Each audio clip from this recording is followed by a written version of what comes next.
Hey everyone, welcome back to my channel. In today's video, we are diving deeper into the Linux command line interface, building on the basics we have covered before. So if you've missed that video, make sure to check it out first. Today, we'll explore file permissions, file manipulation, managing software, and monitoring system processes. Let's get started. First, let's talk about file permissions in Linux. Every file and directory has permissions that determine who can read, write, or execute them. To understand which file has which permissions, we'll use the command ls -l.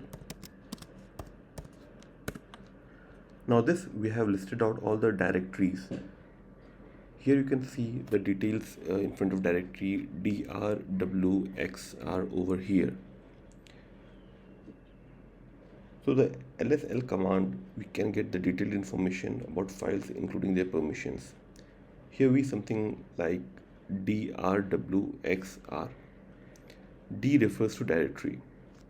To see files, first let us create an empty file using the touch command, touch myfile.txt. If we use lsl again, then we can see that here in myfile.txt the permissions are mentioned something like this.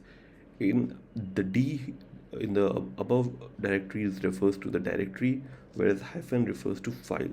So for my file we have -rw. For the first three refers to the current user. The next three characters shows permissions for the owner, which is the user. The next three for the group, and the last three for the others. So this is for the owner, this is for the group, and this is for the others. So currently my file is only read and write for the current user. For the group it is only read, and for others is only read. So to make it executable, let us add the command x. So chmod is the command to make it executable. For example, if you want to add +x to my file, and again we use lsl. So now here you see that we have added x to all the which is making the my file executable for all the users. If you want to keep it only for the user as executable, you can use chmod, first removing x for my file for all the users, then using it for user x my file txt. So when using chmod +x my file, we have made it executable for all the users. But by using it chmod u+x, we have made it executable only for the current user or owner.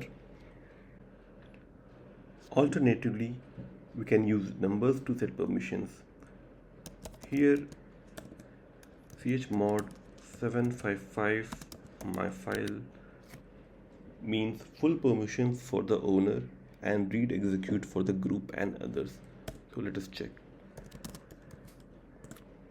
So again, my file chmod 755 has given full permissions to the user and executable permissions for the other users. Now let's go to file manipulation using find and grep file. Then let's look some powerful file manipulation tools. Find is very powerful tool if you want to find a particular file in a list of directories or in a directory. For example, currently we are in the user home directory using pwd. Yes, present working directory we are getting at the home pi5 directory. Suppose we have to find a particular file in the, let's say, home, using name, and this will give me txt. Yeah, so basically this gives me all txt files in the home directory. So once I place executed, so it is giving me all txt files in my home directory. So home directory will have its subdirectories also. This will give me all txt files in the uh, which are present in the given directory. Now suppose I have to I'm searching it at home by 5.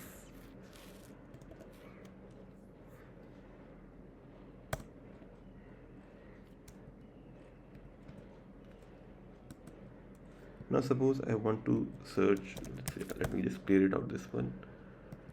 I want to search my file. So let me just type my file txt, or let me just, then here it is. So this was the file that we created earlier. So find is a very powerful tool where you can, if you want to find a particular file in a given directory, it helps you. The other important command is grep search term file name. So currently our my file is empty, so let us just check if my file is has something or not. No, it doesn't have anything. So let me just first add something in my file. So I'm using the vim command. The details of vim will cover in a separate video. It is a very powerful editing tool that many of the coders use. So I'll make a separate video covering vim. So currently we'll just cover the basics. So once I go into vim, this is empty. I go into the insert mode and I just type hello world from pi 5. And to save it, just put escape colon and wq. Yes. So now we have saved this vim file. Suppose I want to search if there is any file which contains pi5 value. So let me just type grep, the search term in quotes, let's put pi5 and the file name. Yes, hello world from pi5. So this was the content that we just added, and the red color indicates that our search term is present in the my file. So let me try something where it is not present. So let me just put, let's say, earth, whether it's present in my file text or not. No response, so it means it is not present. So here we are searching a particular keyword in a particular file, but suppose we want to recursively check a particular search term and whether it is present in a directory or not. So yeah, so to do that, use grep -r. This means that will be using recursively, and then you will give the path to directory. So suppose here we are giving pi5.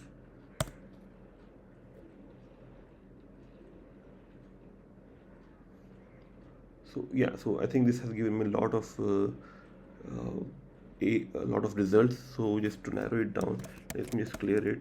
So we will use, let's say, pi5 is also because it's my user, so there are many configuration and user specific files which are generated. So just let me use the word world.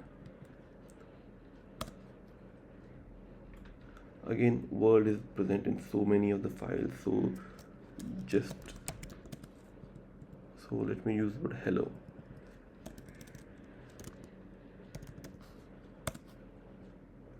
Hello is also very common specific word. So I think you have got the gist of it. Suppose we want to check something specific. So let me just change the content of the file hello world from pi5. This is q007 user. So we have saved it. So now let me just use term q007. So because it's quite a unique keyword, so it says that q007 is present in my file home pi5 my file.txt, and the line which is mentioned here, the red color, indicates that the search term q007 is mentioned. So basically you can try different permutations and combinations for this find and grep thing. Next we go to something very important, the managing software. Managing software in Linux is straightforward with package managers. Let's take a look at how to use apt on Linux distributions. So we'll use sudo apt update. The apt update commands updates the list of available packages and their versions. So let us try it out. Sudo apt update. So yeah, it's updating your all the packages with the versions. Then we can use apt upgrade, which installs the newer versions of the packages.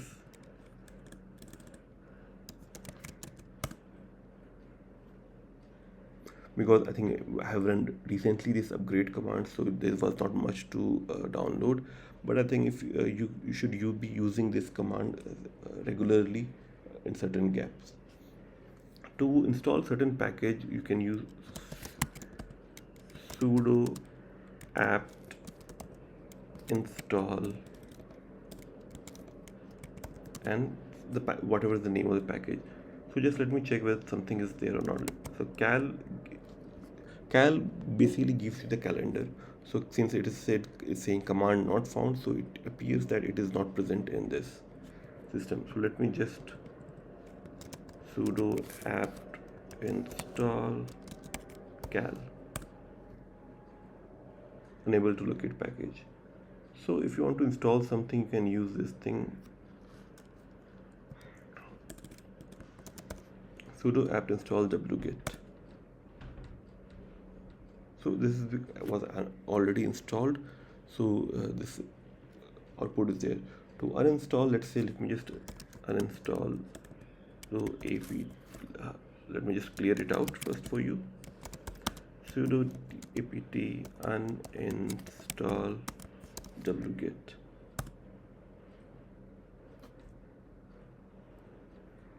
Sorry, it's not uninstall, it's remove. Sudo apt removed wget. Yes.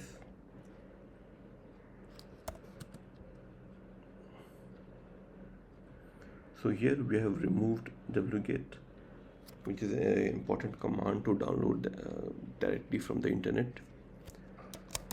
And again, we'll be using apt install wget to download it.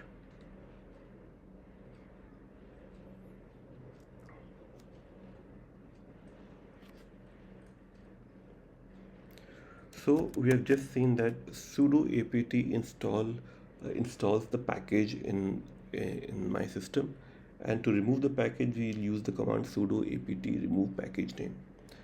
Next we'll go to system monitoring using the top and ps command. There are two essential commands for this top and ps. The top command provides a real-time view of the running processes, including their CPU and memory usage. So let me just type the top command. So here you can see the real-time status of my system. Here the process ID, the user, the process and the CPU usage is mentioned there. The memory usage is also mentioned there. This is constantly getting updated from here. To get out of this, you have to just press escape or control C. So this is giving me continuously updation about my CPU and memory usage. For a snapshot of all the processes, you'll use the command ps-aux. So this is giving me all the processes that is running currently, and it's giving me a snapshot of it. To save it in a file so that you can review later, you can just use this prompt command ps-aux process.txt. So unlike in the previous command where it gives me the details in my screen, this ps-aux process.txt command saves the entire output in a single file. So just let me list that file. Yeah, so we have created process.txt. To check whether the process.txt file contains my processes or not, let me just open it. Yes, so it contains everything. Now, suppose you have to kill a process, you can use the command kill a process ID. To terminate a process, we use the kill command with the process ID. Use kill 9 for forcibly stopping a stubborn process. For example, what process we are running, just let us go to again top process. These are the different system pool thread commands running currently. Since all these are root users command, I'm not trying to kill anything, but if anything program that you are running, one can try to kill those commands.